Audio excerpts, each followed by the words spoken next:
आज हम क्लास लेते हैं। हम अकाउंटिंग एंड फाइनेंस में एक टर्म इस्तेमाल करते हैं। वो टर्म क्या है? Date is a double edge sword. यानी डेट कहते हैं लाइबिलिटी को, डेट फाइनेंस को, लोन को, कर्जे को। स्वॉर्ड कहते हैं तलवार को। डबल एज यानी वो तलवार जो दोनों साइड से वो काटती है, तो इस तलवार को कहते हैं डबल एज स्वॉर्ड। तो इसका क्या मतलब है कि जो डेट है, जो लोन है, जो डेट फाइनेंस है, कभी कभार ये बिजनेस को दोनों साइड से वो काटती है। यानी दो तरह के नुकसानात बिजनेस को ये जो लोन है, डेट है, ये पहुंचा सकते हैं। तो किस तरह पहुंचा सकते हैं? देखें, जो केस है वो केस ये है। when the cost of debt, ये क्या है? ये कॉस्ट नहीं है। when the cost of debt,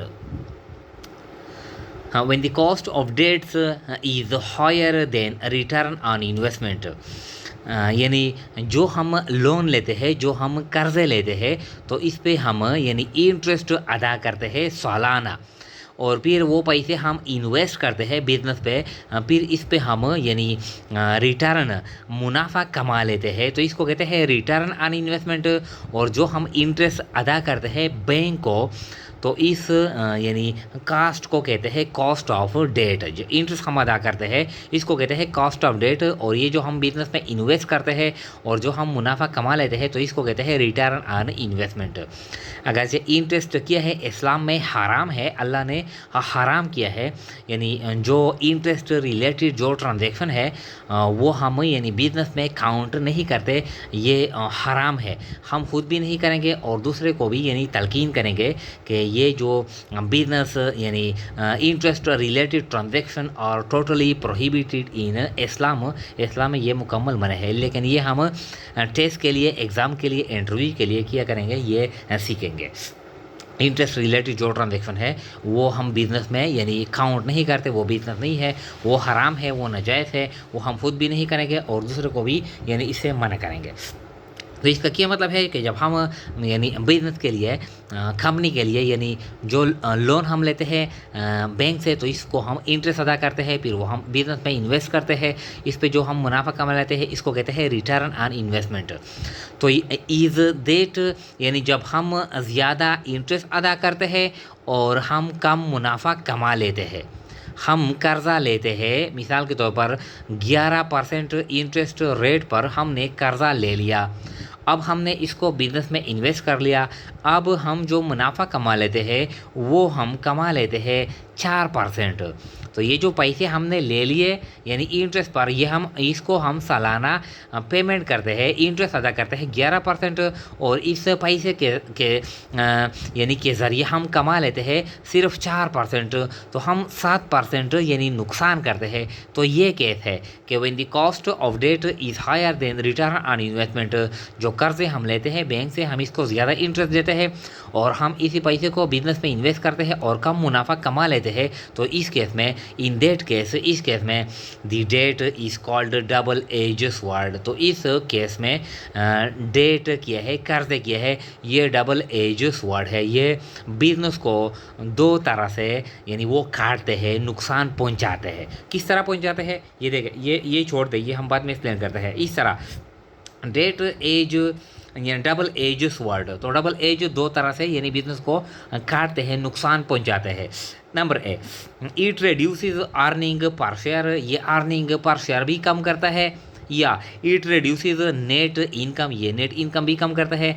और B, it also reduces return on equity. ये रिटर्न ऑन इक्विटी, ये रिटर्न ऑन इन्वेस्टमेंट, ये रिटर्न ऑन शेयर कैपिटल का जो रेट है, ये भी कम करता है। तो ये किस तरह कम करता है, इसके लिए हमने प्रैक्टिकल क्वेश्चन सेट किया है, वो हम बाद में एक्सप्लेन करेंगे। तो डेट डबल एज स्वॉर्ड का क्या मतलब है कि ये दो तरह के यानी बिजनेस को काटते हैं, दो तरह से, दो किस्म के नुकसान बिजनेस को पहुंचा सकते हैं अगर कॉस्ट ऑफ डेट ज़्यादा है रिटर्न ऑन इन्वेस्टमेंट से। तो एक नुकसान तो ये है कि इससे हम यानी अर्निंग पर शेयर कम हो जाती है और यानी रिटर्न ऑन इक्विटी भी कम हो जाती है। तो क्या है, ये दो किस्म के नुकसान बिजनेस को पहुँचा सकते हैं। अब हम मिसाल लेते हैं, एग्जाम्पल लेते हैं। एग्जाम्पल ये है कि फॉर एग्जाम्पल वी यानी for example we obtained a loan rupees 5 lakh on 11% interest rate per annum. हमने बैंक से कर्जा ले लिया 5 लाख रुपए यानी 11% इंटरेस्ट रेट पर। ये एक केस है। ये तो हमने क्लियर कर लिया कि डबल एज स्वॉर्ड का क्या मतलब है कि ये बिजनेस को दो तरह से काटते हैं, दो तरह के नुकसान पहुंचा सकते हैं। किस केस में कि कास्ट ज़्यादा है, रिटर्न ऑन इन्वेस्टमेंट है, तो एक तो ये कि नेट इनकम कम की जाती है या अर्निंग पर शेयर कम की जाती है, और फिर ये कि रिटर्न ऑन इक्विटी भी इससे कम की जाती है। तो किस तरह कम की जाती है, देखिए हमने प्रैक्टिकल क्वेश्चन सेट किया है। प्रैक्टिकल क्वेश्चन ये है कि ये केस 1 है, देखें ये केस 1 है, ये केस 2 है। हम फर्ज करते हैं कि हमारे बिजनेस के लिए 20 लाख रुपए की ज़रूरत है। Total capital required for our business is rupees 20 lakh. तो ये केस 1 है, ये केस 2 है। केस 1 में हमने फर्ज किया है कि हमारे पास सिर्फ अपने पैसे है, ओन कैपिटल है, शेयर कैपिटल है हमारे पास, यानी कर्जा नहीं है, यानी डेट फाइनेंस नहीं है। और केस 2 में हमने फ़र्ज किया है कि हमारे पास यानी शेयर कैपिटल भी है और इसके साथ साथ यानी डेट फंड भी है। तो किस तरह यानी debt is a double edge sword किस तरह है, ये हम यानी क्लियर करते हैं प्रैक्टिकली न्यूमेरिकली। देखें ये केस 1 है, we have only capital of rupees 20 lakh, ये 20 लाख हमारे पास कैपिटल है, एंड नंबर ऑफ शेयर 20,000, हमारे पास 20,000 शेयर है। एक शेयर की जो प्राइस है वो 100 रुपये है। एक हमारे पास 20,000 शेयर है, एक शेयर की जो प्राइस है वो 100 रुपये है। तो हमारे पास जो टोटल कैपिटल है वो हमारे पास वो 20 लाख है, 20 लाख है।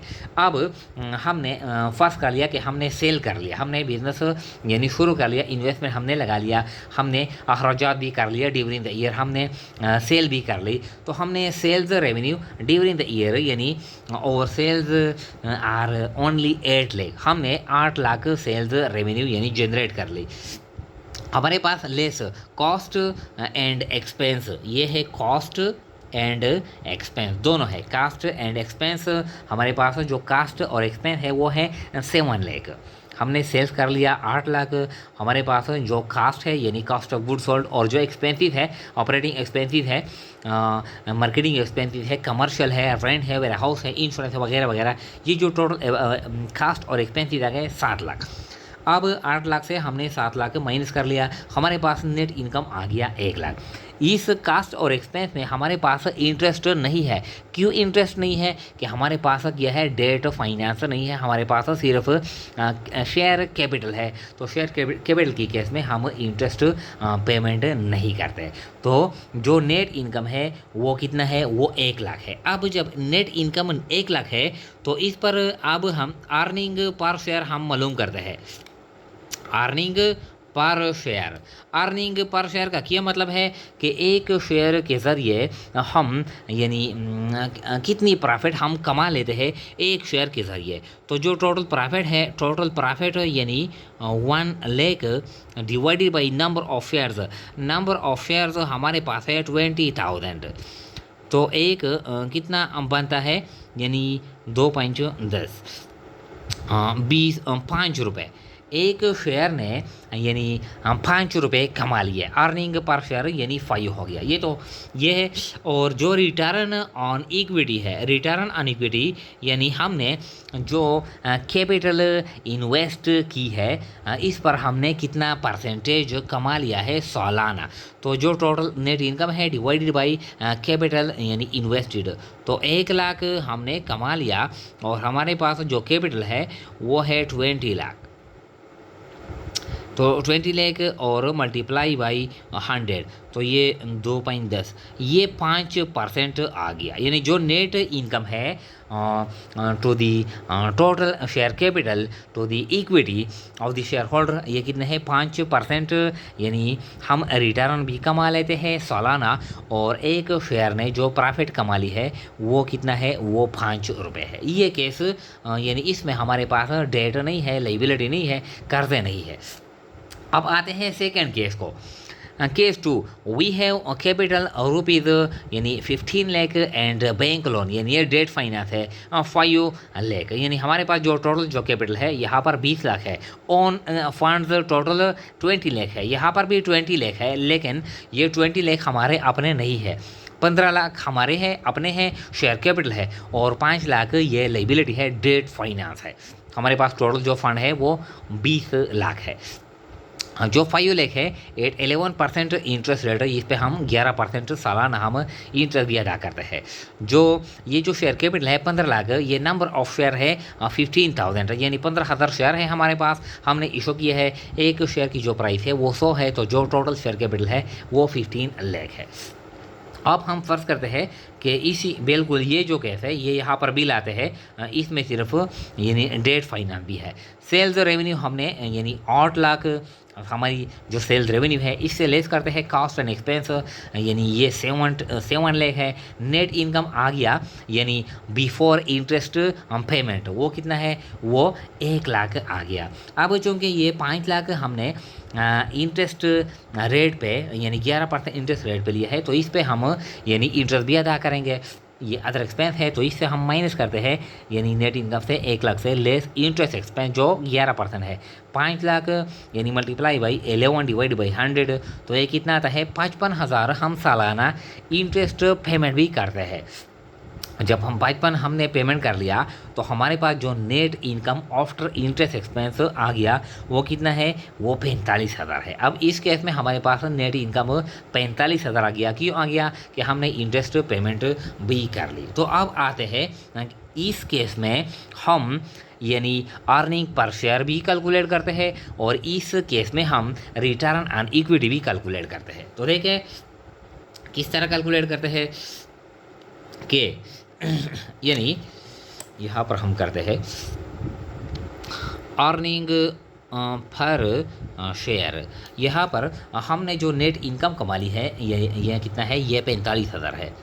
तो यानी 45,000 45,000, और इस केस में हमारे पास जो टोटल जो शेयर है नंबर ऑफ शेयर ये 15,000 है, 15,000। तो इस केस में हम कमा लेते हैं ओनली ₹3 पर शेयर। एक शेयर के ज़रिए हम 3 रुपीज़ यानी 3 रुपये हम कमा लेते हैं। एक शेयर के ज़रिए हम 3 रुपये कमा लेते हैं, यानी एक शेयर की जो अर्निंग जो पावर है प्राइस है वो 3 रुपये है। एक तो ये, और जो return on equity, return on equity जो नेट इनकम है वो यानी 45,000 है, और हमारे पास जो कैपिटल है यानी ये 15 लाख है, मल्टीप्लाई बाई यानी 100, तो ये आता है 3%। अब देखें ये जो पहला जो केस है यानी ये केस, इसमें हमारे पास क्या है यानी डेट नहीं है, हम पेमेंट नहीं करते, इंटरेस्ट पेमेंट हम नहीं करते। तो अर्निंग पर शेयर यानी कितनी है, ये 5 है, और रिटर्न ऑन इक्विटी ये कितनी है, ये 5% है। और इस केस में हम जब यानी डेट फाइनेंस हम 5 लाख यानी डेट फाइनेंस यानी एक्वायर करते हैं, तो हम 55,000 इंटरेस्ट पेमेंट करते हैं। तो जब हम 55,000 इंटरेस्ट पेमेंट करते हैं तो हमारे पास इस केस में अर्निंग पर शेयर कितनी है, ये 3 रुपये है, और ये रिटर्न ऑन इक्विटी ये 3% है। तो यहाँ पर 5 है, यहाँ पर 3 है, ये रिड्यूस हो गया ड्यू टू यानी डेट फाइनेंस ऑफ ₹5 लाख। ये क्या है, रिटर्न ऑन इक्विटी यहाँ पर 5% है, और यहाँ पर कितना है 3% है, तो ये भी रिड्यूस हो गया। तो अब आते हैं ये जो क्वेश्चन है यानी डबल एज स्वॉर्ड का क्या मतलब है कि यानी it reducing earning per share. पहले हमारे पास जो अर्निंग पर शेयर थी वो 5 थी, अब क्या हो गया, अब 3 हो गया।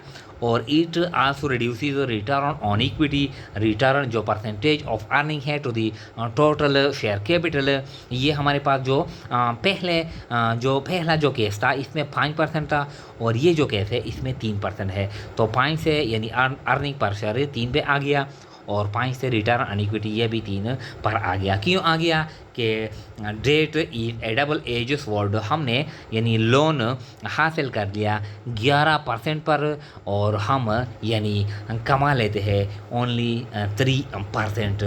तो इस केस में जब हम ज़्यादा इंटरेस्ट पेमेंट करते हैं और हम कमा लेते हैं कम, तो इस केस में जो कर्ज है, जो डेट फाइनेंस है, इसको कहते हैं डेट इज़ ए डबल एजेस वर्ड। वाई बिकॉज यानी it reduces earning per share और it also reduces return on equity. ये कारोबार को दो तरह से काटते हैं, एक तो ये नुकसान पहुंचाता है अर्निंग पर शेयर का, और एक ये कि रिटर्न ऑन इक्विटी कम की जाती है। तो ये जो अकाउंटिंग एंड फाइनेंस में हम ये टर्म इस्तेमाल करते हैं, इसका ये मतलब है।